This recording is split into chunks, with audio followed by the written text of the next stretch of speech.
এই সোনাপাপার কালকে পার্টি ছিল। সোনাপাপার মাত্রই 1 মাস হয়েছে। আমি গিয়ে প্রথমে তাকে কুলে নিয়ে নিয়েছি। অনেক দিন পর ছোট্ট একটা সোনাপাপাকে দেখেছি, না নিয়ে আর থাকতে পারিনি। তারপর সোজা চলে গিয়েছি যেখানে খাওয়া দাওয়া হচ্ছে।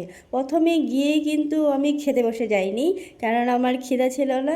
তাই আমি প্রথমে সবাইকে খাওয়াতে লেগে গিয়েছি। আর সবাইকে খাওয়াতে কিন্তু খুব বেশি আনন্দ লাগে। আর আমাদের গ্রাম বাড়িতে এরকমই হয়, আমাদের গ্রামের কাকি জেঠি সবাই মিলে রান্নাবাড়া করে নেয়। আর বউরা মেয়েরা সবাই মিলে সবাইকে পরিবেশন করে নেয়। তো এখানে রান্নাবাড়ার কাজটা আর পরিবেশনের কাজটা সবাই নিজেরা মিলেই করা হয়।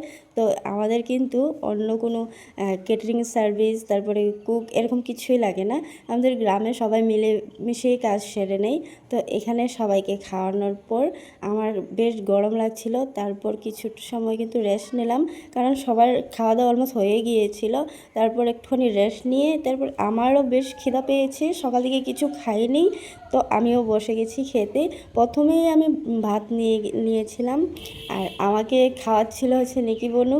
সে আমাকে এক এক করে দিচ্ছে, আর আমি বলছি যে আমাকে সব কিছু এক এক করেই দিবি।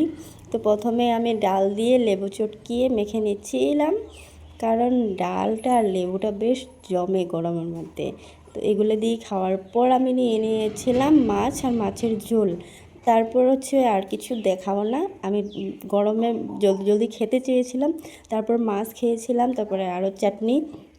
তারপর আমি সোজা চলে আসি পান সুপারি খেতে। অনেক দিন পর আজকে হচ্ছে পান সুপারি খাচ্ছি। আর খাওয়ার পর একটুখানি বসে তারপর হচ্ছে ঘরে চলে যাব। তো তোমাদের কাছে আজকের ব্লগটা কেমন লেগেছে অবশ্যই কমেন্টে জানাবে। আর ছোট্ট বেবিকে অনেক অনেক ভালোবাসা দেবে। টাটা বাই বাই, সবাই ভালো থেকো, সুস্থ থেকো। Thanks for watching, tata.